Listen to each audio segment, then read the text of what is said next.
Flying is like driving a car. In flying, you do a lot of mental math. Yes, now you have computers, but hey, remember, those computers sometimes they break down. So you have to do a lot of mental calculation.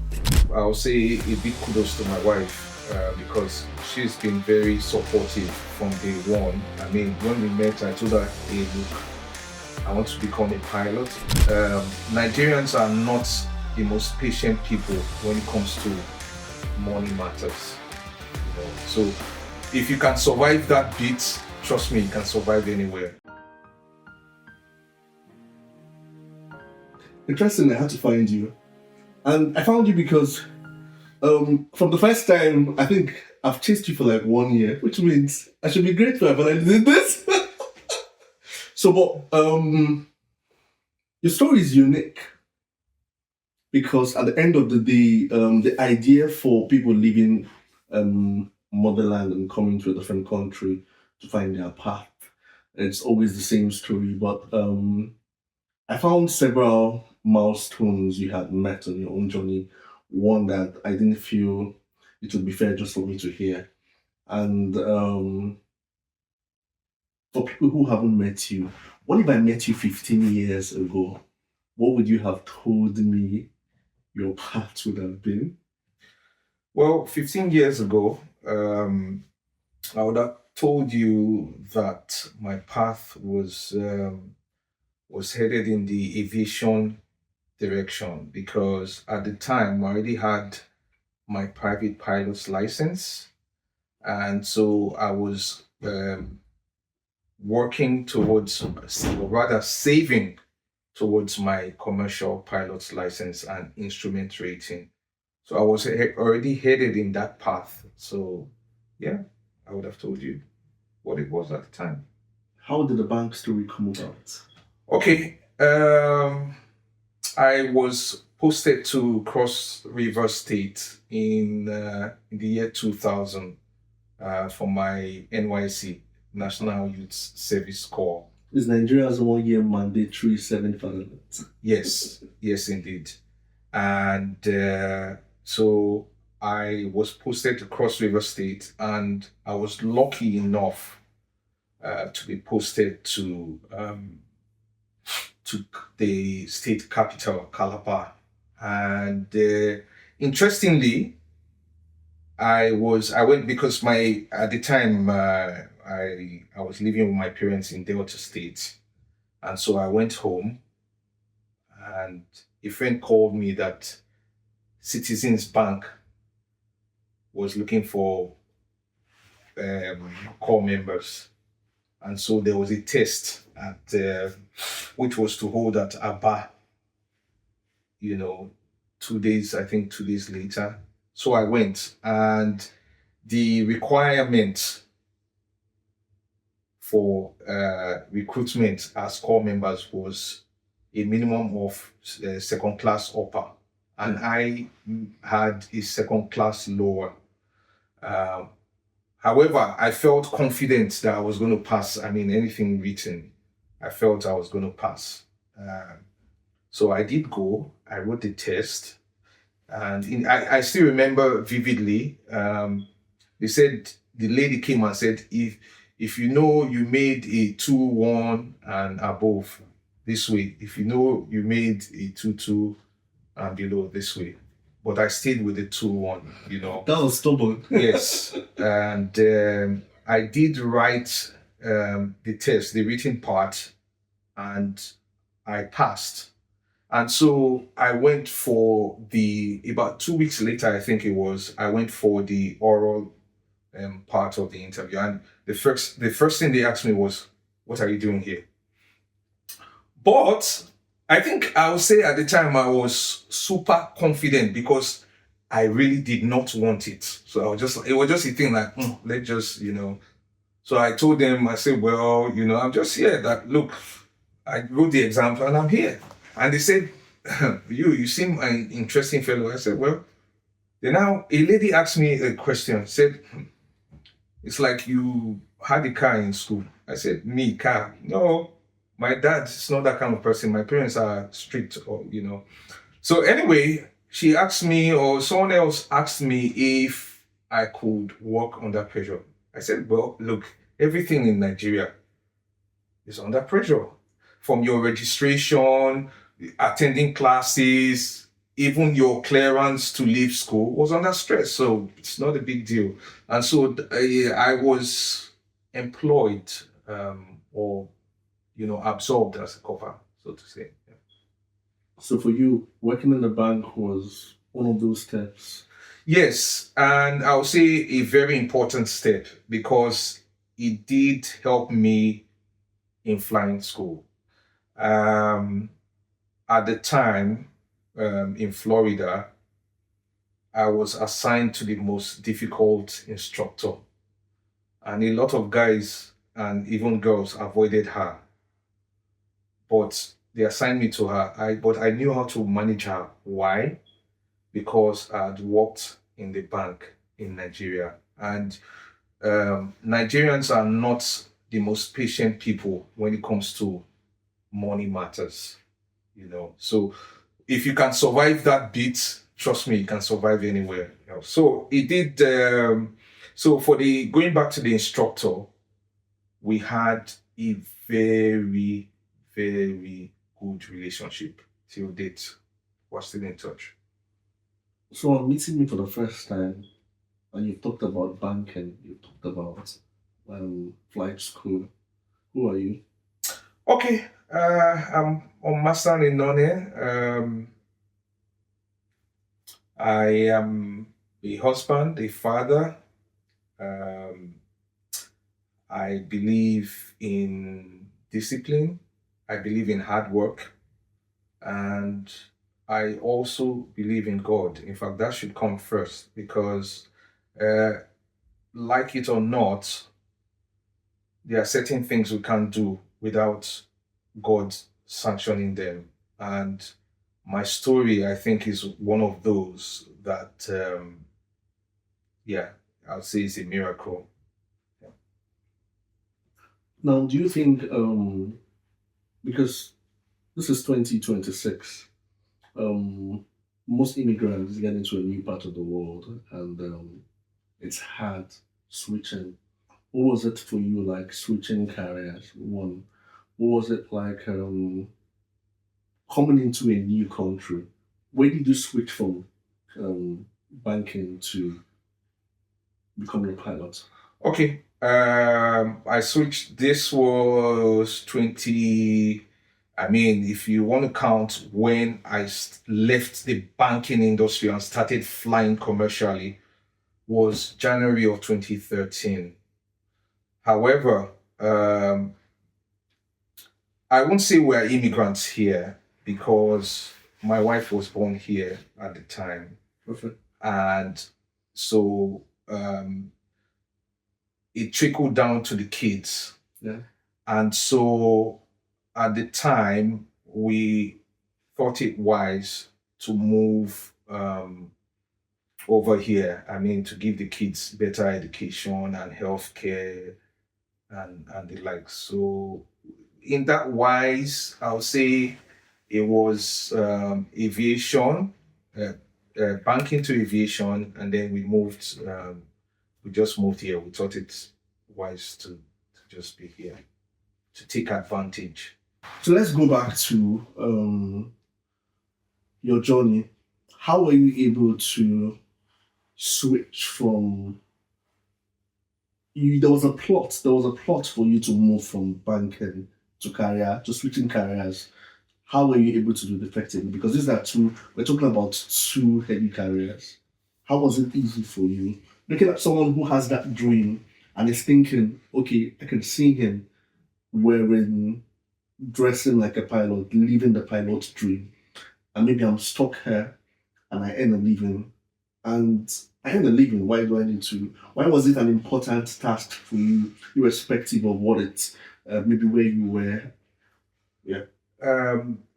I think I would start from the beginning. Yeah. Growing up, my dad worked for one of the oil companies in Nigeria, and the heliport, his office was by the heliport. So I used to see the helicopters, start up, take off, and everything. So I was really fascinated by the sound, and everything. So, and I say at this time I was about 4 years of age. So I just knew. And where we lived at the time, at the Shell was closer to the industrial area, that's the IA. So the helicopters used to come and then turn on finals to land at the IA. So I always used to run out and look and everything. So I knew, everyone who knew me at the time knew that this guy wants to be a pilot and everything. However, certain things happened later on in life, which I did do some entry exams. I was successful, or so I thought at the time, but I ended up not going for the training, for reasons known to them at the time. But I told myself, I said, look, this dream must not die. It must not die, because I wasn't finding satisfaction in banking. You were uncomfortable. The hunger was always there. You were restless. Yes, I was restless, and to tell you the truth, I think at the time in Nigeria, I only had about 4 suits. Yeah, that's how do I say dissatisfied, or I was with banking. So I kept saying, oh, don't worry, next year I'll go to flying school, next year. So I turned 30, and I told myself, I said, hey, look, you're getting old. You need to do this thing. You need to. So what I did do was to send money, I transferred money to a school. And I knew that was it. As I sent the money, I knew that was it. I knew my money wasn't coming back. So it was in the helicopter world of today, it's what I would call, that was my takeoff decision point. So I knew there was no going back. I was committed. So I went to South Africa initially, did my PPL there. It was interesting because in the Nigerian system, we had what was called contribution. I don't know if you know about it. Yeah. So I used to the adjust system. Yes. Mm-hmm. So I used to match mine with my travel time, right? So that towards that time I would just gather my money and then go. So I did that twice, and then I got my private pilot's license. Oh. And yeah, it was interesting because I was done by the end of my 4th week. I was ready to go solo, but aviation is so regulated and regimented that if I went solo at the time, it would have meant me repeating a lot of exercises. Okay. And remember, here I was paying, and it is expensive, especially helicopter training. It's more expensive than learning how to fly on planes. Okay. So I ended up not going solo, and then I went back 6 months later, and then continued from where I stopped, went solo, and then got my private pilot license. And afterwards, this was 2010. Afterwards, I went to the States 2 years later. United States? Yes, I went to Florida, to be precise, West Palm Beach.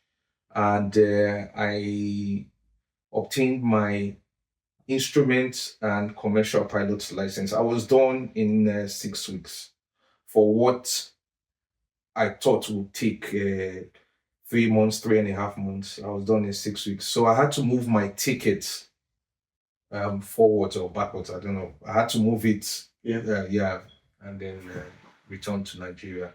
And I was lucky to get a job before I resumed, because I went on sick leave and I was lucky to resume. Now the sick leave didn't continue for a long time. Oh no, it didn't. So what I did was I had the doctor friend of mine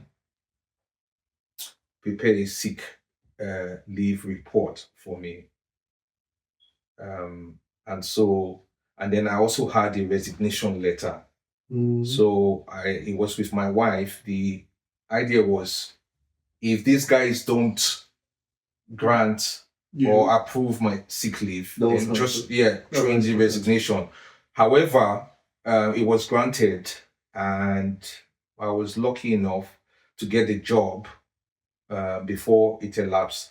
But I did tell the company at the time that, hey, look, I have certain obligations to the bank, so please just give me a bit of time. Let me, because it was going to be unfair for me to just leave. So I did do my time with the bank, and then I left. So let's meet you. What kind of a person are you? Okay, I'll say I am a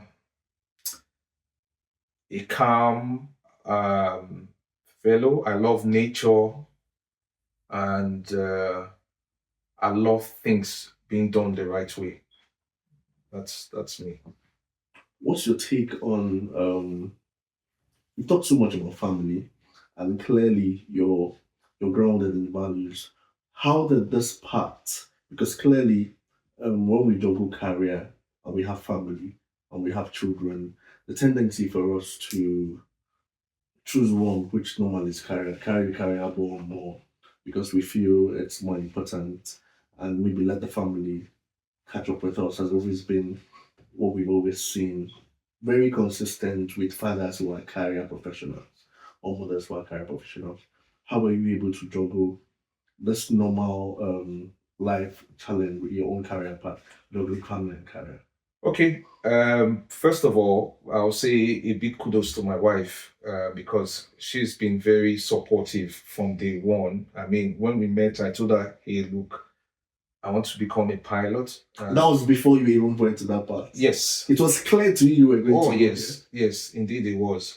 So she's been very supportive, and I tell you what, it wasn't easy. I've got 4 boys at the time. No, I saw them and I'm like, as in, when I saw the 4 boys, I said, as in, you need to see them. But I'm bringing you in here because it's clear to me that you got that part. It's a priority to you. So how were you able to make it? How did it work? Because clearly you can't know this thing and keep it to yourself. well, yes. So 2 things. The first is finding the right partner, because I tell you what, without the right partner, you will not be settled enough to join. Aviation requires 200% attention. I'll tell you what, in the conventional university, the 70 is an A. In aviation, 74 is a fail. Yes. Wait, come back. You mean if it's got 74? Yes, it's a fail. 74.99 is a fail. 75 is a pass. In aviation, it's just pass. It's either pass or fail. There is no partial pass. So 75 is the pass mark. So imagine you being a banker with 2 kids, and if you don't have an understanding wife, then there's no way you will make it. Now, going back to your question, before I started flying, I used to think, aviation, that's the thing, that's the main thing, that's the greatest achievement.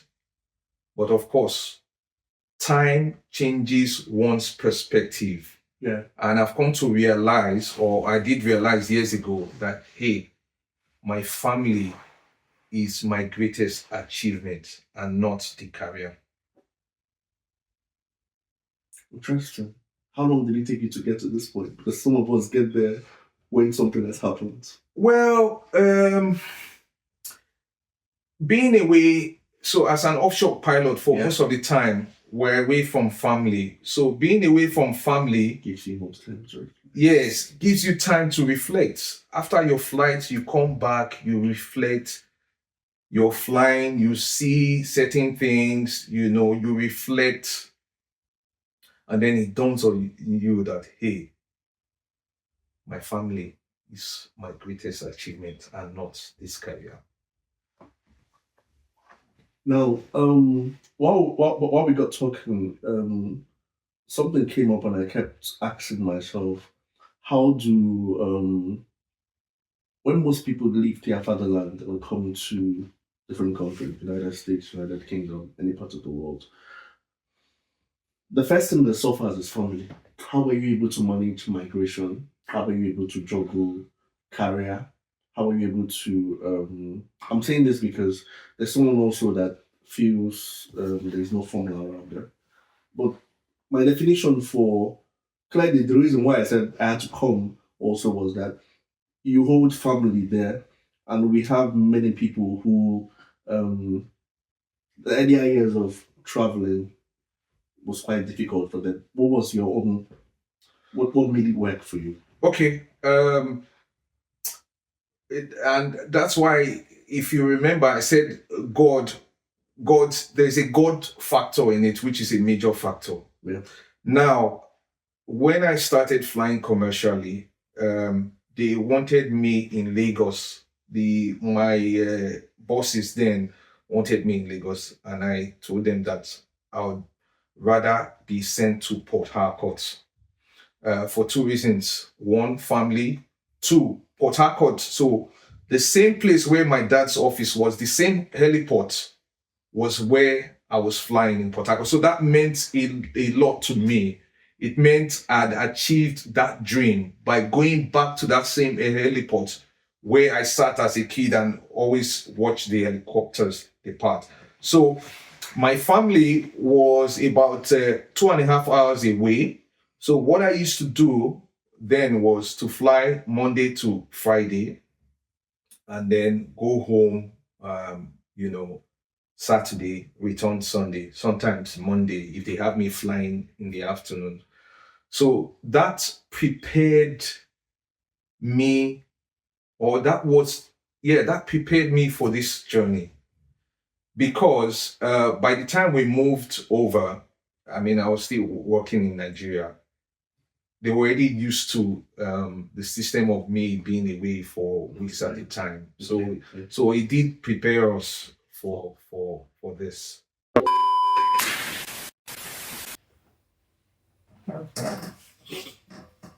So thank you for watching our videos. A story was told about a kid who was playing violin. So for the first time in the crowd, it was the biggest competition for that child. And the more she looked at the crowd for friendly faces, the more she saw parents, then suddenly her dad walks through the door. She looked, it was the dad. At that moment, she knew she was going to win the competition. She did everything because the friendly face was all she needed. And yes, she won. Simply because she had one friendly face. You see, that friendly face is like this subscribe button. It's not hard. If you simply subscribe, we won't forget we have people staring at us who count on us. I will produce and give you good content. Because that's why we're here. It's a dance we want to do for a very long time. So would you subscribe? Thank you. Welcome.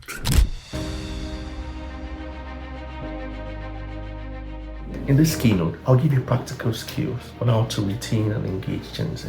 From students to leadership teams, I help build a culture where Gen Z feel seen, supported, and ready to lead teams. In this keynote, we'll answer your biggest challenge on how to engage and retain Gen Z.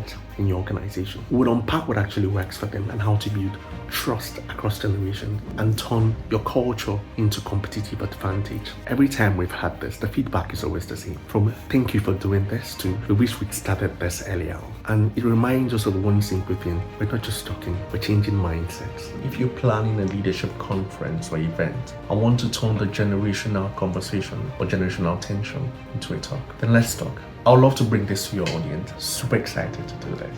It's modern leadership made actionable. Going back to your journey, your family person is true. We got talking and I've seen your voice, and we talked about one of your sons is driving at 18. I'm asking this question: is he 18? He's 19. He's 20 this year. Interesting. So his son is 19. So don't look at his face. Okay? So how are you able to manage a teenager? And what was that? Why was it an important decision for him to start driving? Okay. What was it like for you when you were his age? And I'm bringing that conversation because we're talking about family, and we also have families that also see most of this as rite passage. But what was that? Why was it important for you that you took responsibility? And what was it called for you? Okay. At his age, at 18, I was in university. I was in my first year. And I already knew how to drive. And for me, my kids should do better than I did during my time. So I started for my first son, I started teaching him last year. I remember last summer, actually. No, the summer before last, actually. And we used to get up early and then we'll go driving and come back. And I used to tell him, I said, look, I need you to start learning responsibility, take more responsibility. I need you to start at some point. You need to start working, while schooling. I need you to start knowing how to manage money, because I want them to get married and start their families early. Once you're done with school and you have a job, why not? Why waste time? Get married. I won't say I got married too early, but I got married I just turned 28 when I got married. And yes, so why not? Why not? A mentor of mine told me at the time as a young man that, hey, look, you need to get married though, because if you're not married, by the time you start flying, you see all sorts of women coming with all sorts of pastors and imams and whatnot. Because pilot is hot cake. All we need to do is to carry your picture. No. It's carry your picture. As a young man, I used to think pilots were demigods, But now I know that it's not necessarily so. They are just human. Because if not, then see, if you go to Shiloh, you see your name. If you go to other prayer points, you see your name. But I like that part. Take us in your journey. An average day in the life of a pilot while flying. Take us into those things that we think we see, that we don't know, but that there are things that you finally have seen in your own journey that maybe as an average person I'll come and see it as an ordinary thing, but you that have been in this journey for a while understand that that's what the trade is. Okay, so one, it requires discipline. So there is no I overslept. It requires discipline. We are required to report for duty 45 minutes before flight. No Nigerian time. No Nigerian time. So in that time, you check the notice board for what's called NOTAMs, notices to airmen. Yeah. So that tells you that, hey, maybe this airport, certain things are not working, or this Navi is not working. You need to check the weather. We need to plan the flight. Now, checking the weather depending on where you're going, if I'm going from, say, Port Harcourt to Lagos, and I know that it takes me on the average 2 hours, I check the weather. I say, hey, I'm leaving Port Harcourt 7:30. That means all things being equal, 9:30, I should be in Lagos. I need to check to see what the weather what the predicted weather in Lagos is for at 9:30 arrival time. So if 1 hour before that time, 8:30, between 8:30 and 1 hour after 10:30, if the weather is bad, I need to get what's called an alternate. So I might say maybe Cotonou or Ibadan or whatnot, and yeah, so it does take a lot of planning. And with that, if I need an alternate, it means I need to drop either passengers because I need to take more fuel, because it's quite limited. For helicopters, we can't take so many. I fly the AW189 and AW139 helicopters. They are the top of their classes in the helicopter world.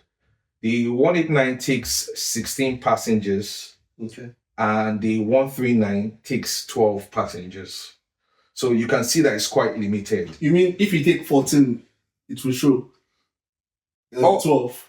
Oh, so if I take, so because I'm limited to say, for instance, I'll give you an example, 8,600 kilograms on the 189. Yeah. With 16 passengers, maybe I can only take 2 hours of fuel or 3 hours of fuel. Okay. Right?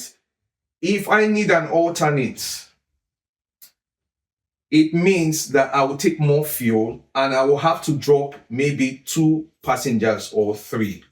Because that means when I get to Lagos, I can't land. I need to start going to either Cotonou or Ibadan, for instance. So it does affect. So a lot of work and planning does go into the flight operations, so to say. Now, secondly, is that you fly with different people from different parts of the world.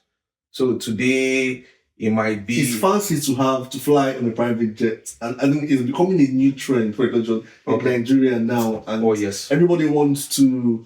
I'm beginning to ask for that private jets are cheaper. Is it that the price became cheaper that people now choose to go private jet compared to what it used to be, or is it a new trend we're beginning to? I think it's more of a trend, because it is actually more expensive to fly private jets than to go commercial. I mean, commercial, what's the worst you pay, right? Depending on your destination, $2,000, $3,000. But for a private jet, I mean, you're looking upwards of 30,000, 20, depending on your destination. Yeah. So, yes, it's more expensive. But I think it's just a thing that has to do with trends, So, a pilot, so you can fly a private, you can do private jets, and you might not be doing commercial as a pilot. Oh yes. Yes, you have corporate pilots, you have guys that fly private jets, you have guys that do commercial, you have guys that do cargo. So there are different aspects in aviation. You have military, you also have the police, you also have ambulance. Yeah, they're just different. It's varied. How do you, for continuous learning in a career path like this, how do you continuously become, with AI doing everything, the future where most of us are scared of AI taking everything, what does it mean for you with artificial intelligence coming into every aspect of work? Well, how do you continuously update yourself to be on top of the game? Okay, in aviation, we are tested every 6 months. Okay. And it is rigorous. So we go for the simulator. We call it, most of us call it the torture chamber. Where you have to handle the emergencies that normally you are unable to practice in the aircraft, in the actual aircraft, because of how dangerous it is. So we are checked on that. And then we also have written exams too. Some annually, but some actually biannually as well. Yes. So after the simulator, after your OPC or LPC, OPC stands for Operators Proficiency Check, and LPC is License Proficiency Check. So OPC is for the company, and LPC is for the aviation authority. For instance, the UK CAA or the Nigerian CAA or whatever. So this is a simulator, and we as pilots, we use it to practice at home, our personal practice, just to. So we say continuous learning. Yes. When the pilot is not flying, this is what he does. Yes. For most guys, once you're idle, you just come, fly, and get these things going. So it keeps that muscle memory sharper. Yes. So we just use it to keep ourselves sharp. So how does it work? Okay. It simulates a real world helicopter. So the basic systems are the same. You have what's called the cyclic in a helicopter. That's what moves us forwards and backwards. This is called the collective. This gives us lift up and down, and this is the pedals, moves the nose, what's called yaw, left and right. So I'll just give you a basic tour of it. Okay. The engines are running now. So I want to taxi, so move forward. I'm going to release the park brake and the nose wheel and turn on the landing lights. And I'm going to taxi. So I start by applying some lift on the collective. And I turn, say, right on the ground by moving the pedals, the right pedal. So that's the runway over there. Okay. I'm heading towards the runway.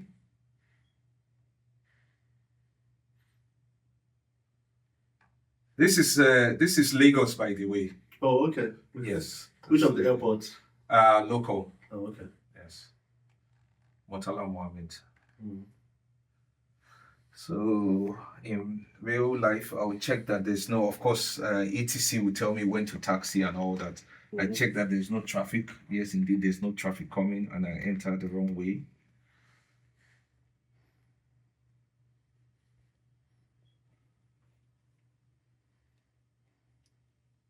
My strobe light is on. Now I'm going to line up. Line up means I face the direction of takeoff. Okay.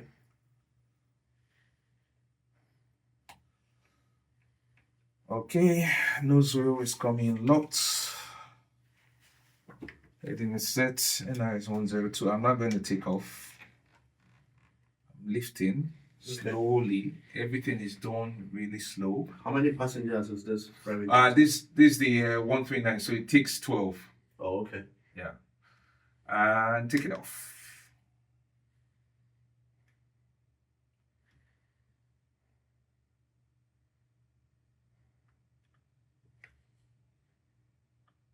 We're now in a private jet, right? So we are airborne. So that's Lagos, if you remember. Yeah. International wing on our right, and then MM2 on the left. So in real world ops, departing Lagos, ATC will usually tell us to turn left. Okay. Once we pass the departure end of the runway. The idea is because most of the time you have airplanes behind you waiting to take off. So I'm not sure the last time you flew in Lagos, but if you remember correctly, it's just about the same thing when you're taking off from a plane going to the south generally. So Port Harcourt, Benin, Enugu, Uyo, Calabar, generally you make a left turn. Because I used to wonder, how do you know when you get into the sky which part is like? It's actually very easy. It's very easy. It's not difficult. It's not difficult. It's very easy. We have navigation equipment that tell us our direction and everything, and tells us where we have what's called fixes. So it points you in the direction and you just follow it. That's a simplified version of what it is. Of what it is. Yeah. Okay, so I asked you an earlier question on what take a kid a parent who has had a child that's like, I want to be a pilot. Yes. From ground zero, what do they need to do to finally get to? I understand that it's different everywhere, but let's hear from you. Okay. Yeah. So if it's always advisable to go to the States, I'll tell you why. United States. Yes, to the US of A, because it is generally, you can get your training done in as little as from zero, in as little as 6 months, if you're serious. Okay. Right. So that means funding, of course, the passion, funding, and then the weather. Okay. So what I did during my time, I was done in 6 weeks. What made mine easy was I studied at home. Okay. I studied before I went to the US. Okay. So it did make everything super easy for me. Okay. So for an aspiring student, what I'll tell them is go to the US, study before you leave your country. Study before going to the US. That way, you don't spend your time studying, you spend your time learning how to fly. Okay. And flying is all about muscle memory. The more you do it, the better you become. So that's just what it is, really. So in the US, it's how many years? In the US, in as little as 6 months, you can be done. How about the UK or any other part of the world? Well, typically, you're looking at 2 years. United Kingdom. Yes, for the UK, 2 years. South Africa, 2 years. Yes, broadly speaking, 2 years. Why is it different, if you don't mind? Okay, the Americans like it easy. Okay. I mean, with no offense to other authorities, the Americans like it easy. They make everything easy, simplified. So, yeah. So why not? Okay, good. Yeah. So thank you for bringing us into your own small cove of continuous learning. You're welcome, Charles. You want to have a go? Okay, so at least I know about here. This takes you higher or lower. However, there's a trigger here. You need to press it for any time you move it. So you see, we're moving down slowly. Okay. If you see this, it's going down. If you press it, push it down more, you see it's going down. Yeah. Right? Yeah. So you're descending. Okay. This moves you forward. So press here. Sorry. Yeah. So we press here. Mm. You see, left, right. Okay. Forward, backward. Mm. So the idea is just to make, in aviation, everything is small movements. Nothing is big. You make small and smooth movements. You can do that, or you can use this as well. Okay. It serves the same purpose. So if you move this, just put your thumb. Okay. Yeah. So move it right. Yeah. And then you can move it left to turn left. Okay, just this one. Just this one. Yeah. Just this one. Mm. Okay. Yeah. See. So it's centering. Yeah. Move it more. Okay. Yeah. That's it. Okay. Yeah. So if you want to hang on the air. Okay, if you want to hover. Yeah. That requires Special training. Yeah, that requires More than 6 months. Yeah. No. I won't say more than 6 months, but it just requires more coordination. Okay.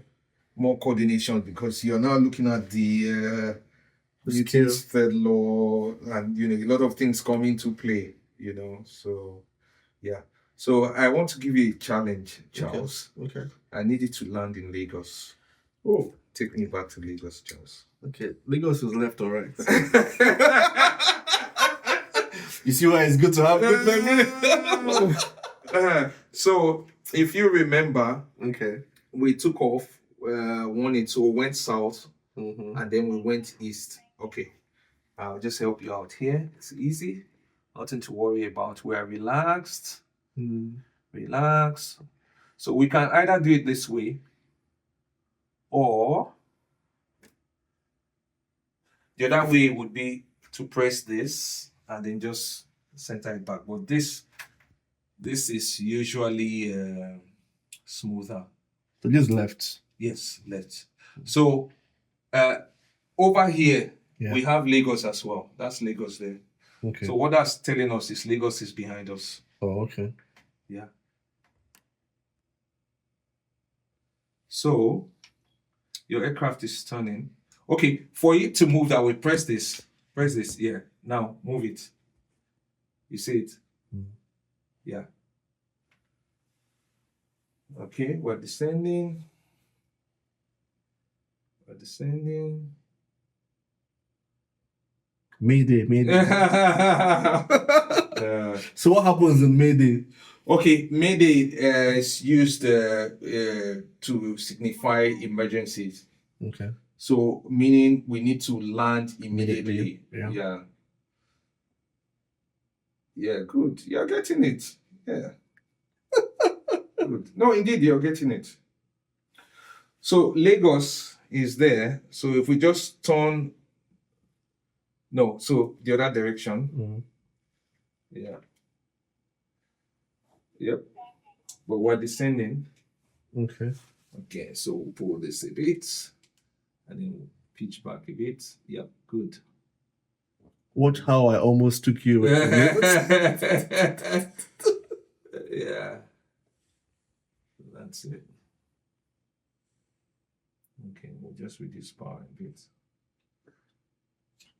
So we need to turn back to the west. What I can do is I can also I'll tell you what. I'll select heading mode. Oh, sorry. Let me just I don't want this thing to crash. Good. Ooh. You see how I can scratch? You see I can't be a pilot? No, you can't. You can't be a pilot. You can't be a pilot. So this is the real Mayday. This is the real Mayday. Yeah. Okay. So that's just basically it.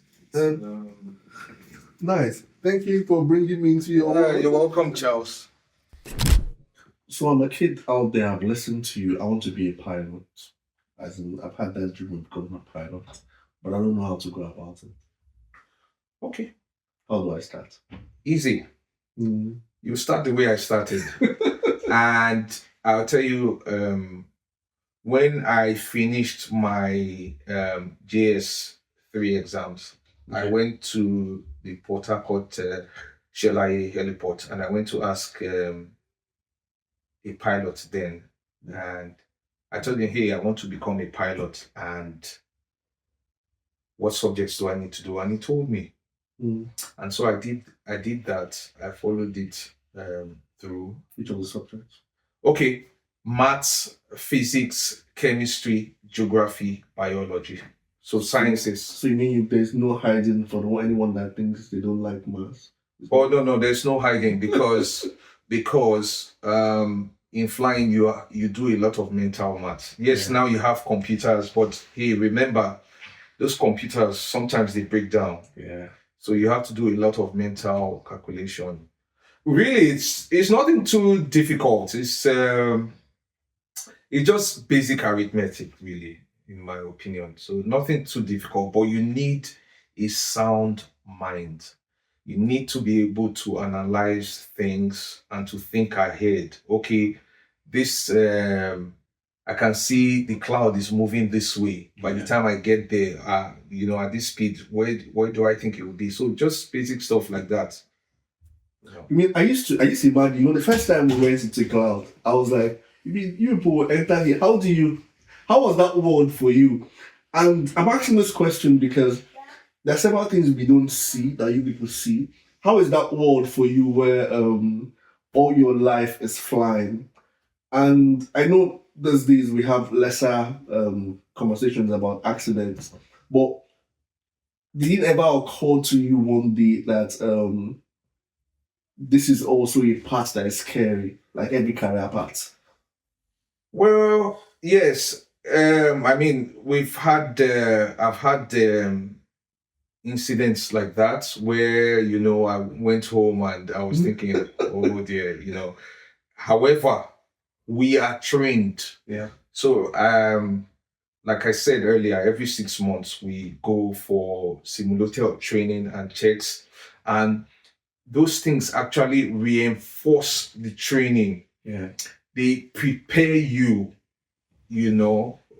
for such emergencies. Yeah. So it's you get used to it. It's like driving your car on the road, right? You're on a speed breaker. You don't think about it. You just go. You just slow down and go. So it is in the air.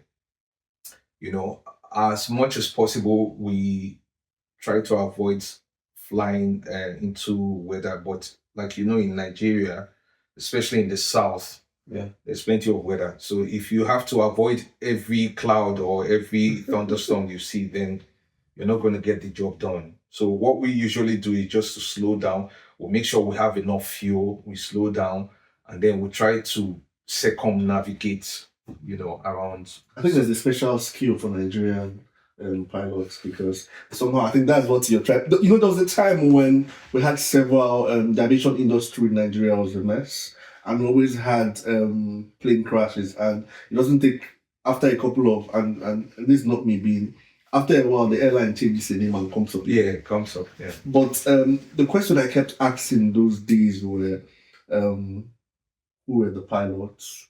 Why was it easy for them to also follow this airline they are not too sure about, or they also know that maybe some because the conversation out there is that the reason why we had more at that time was that some of them didn't follow the normal safety.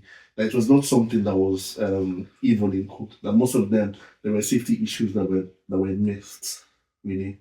So how do you conflict? What's the conflict between understanding that an airline is not following and you understanding the ethics of the profession, knowing that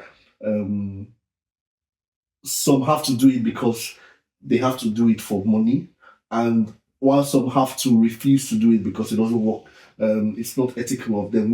How do you surpass those ethical milestones when you meet them? Okay, I fall into the second category because as a pilot in command, I have the final say on if I'm going to accept an aircraft that is unserviceable. That means it is unsafe to fly, or I don't. So I love my family.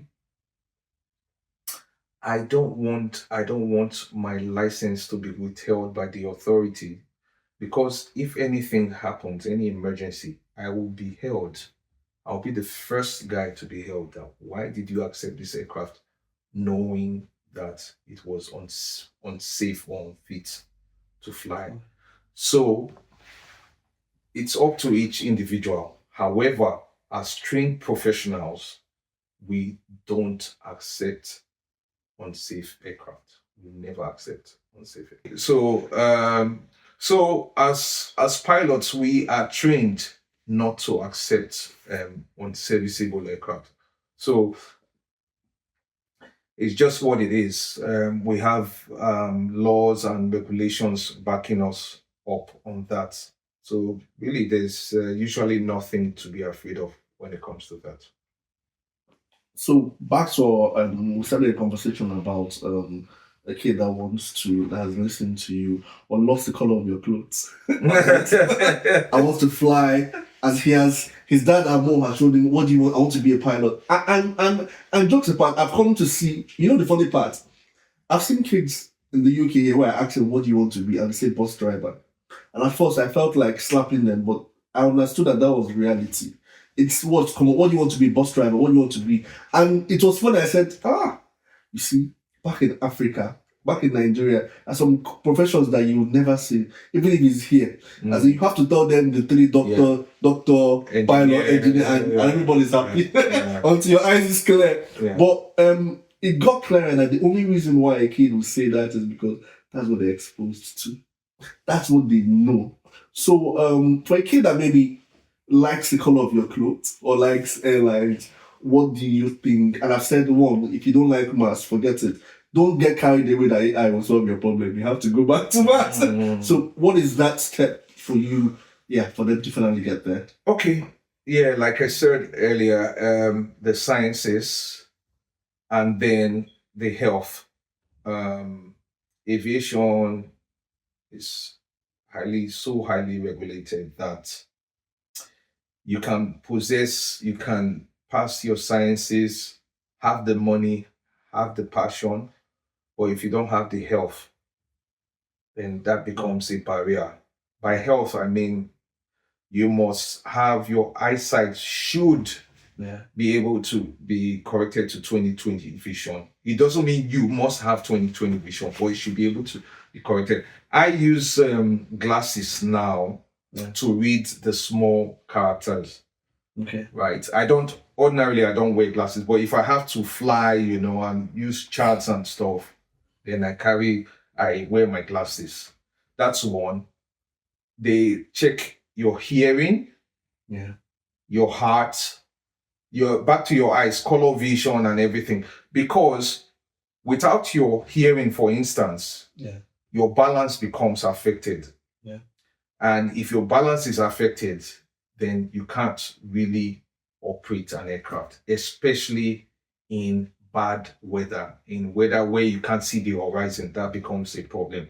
So I'm just touching on the basics, So things like diabetes are disqualifying as well. Yeah. So people need to just be healthy, watch what you eat, exercise as much as possible. Yeah. And that's it. But the most important thing is the passion, because there are days where you might not be so motivated, right? So it's that residual passion that will fuel you, that will keep you going.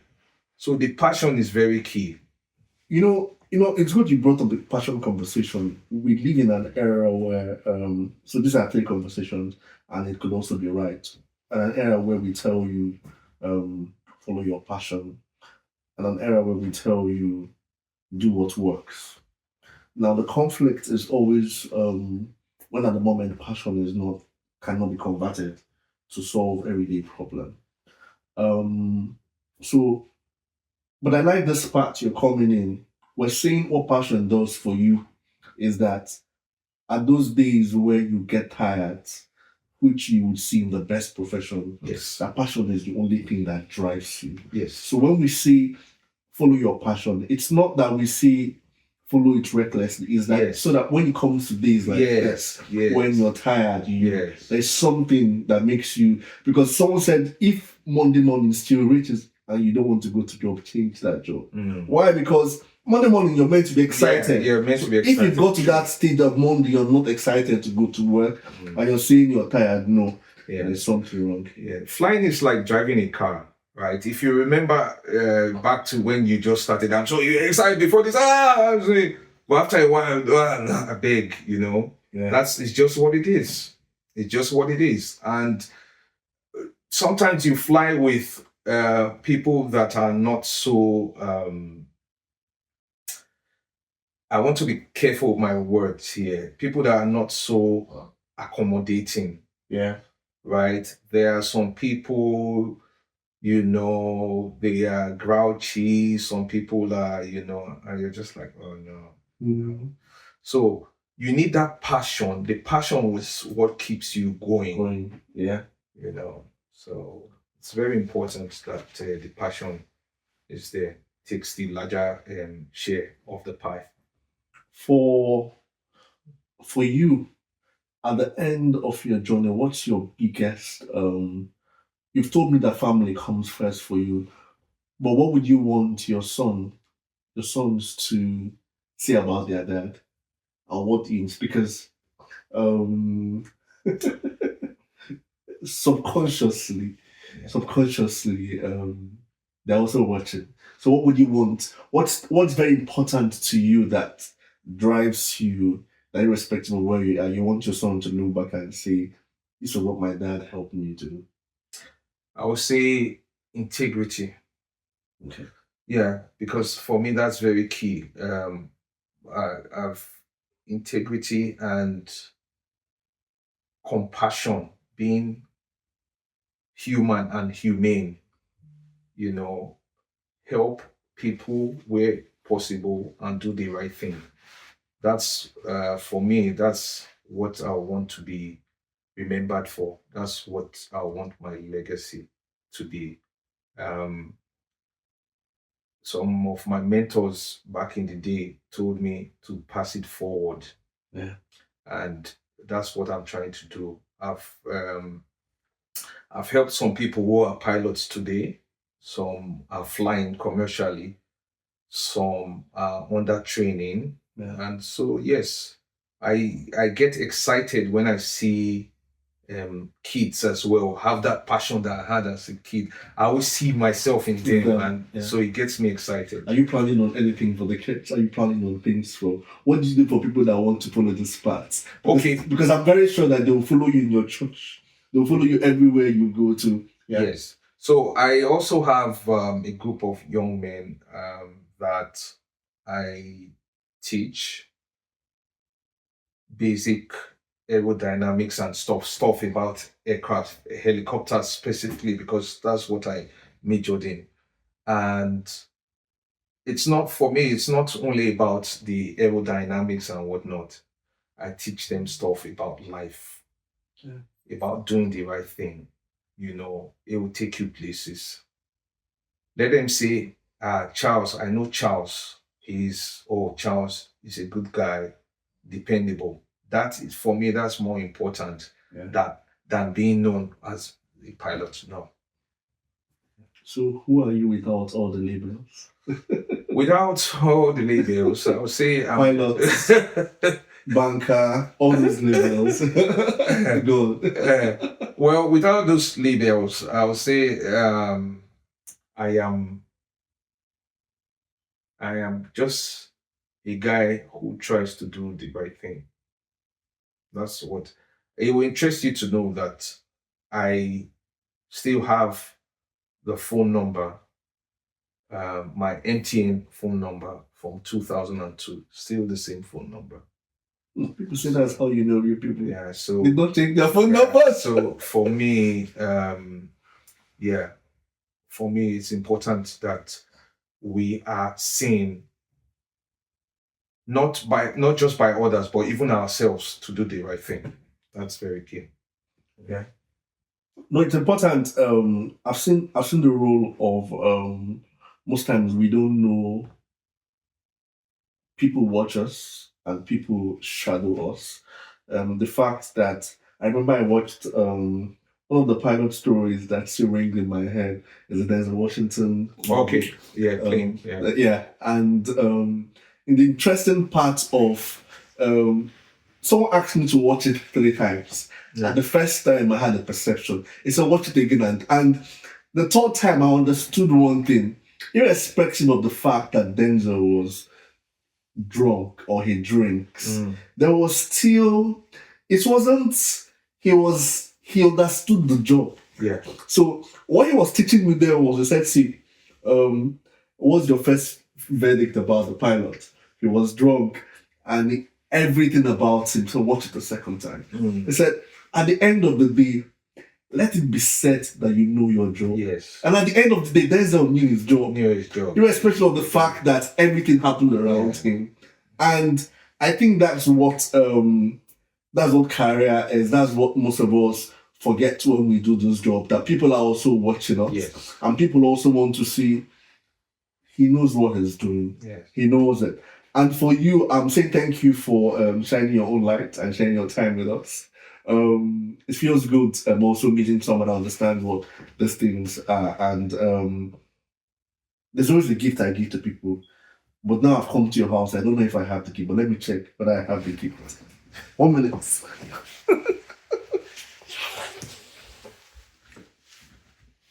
Yes, I have the gift.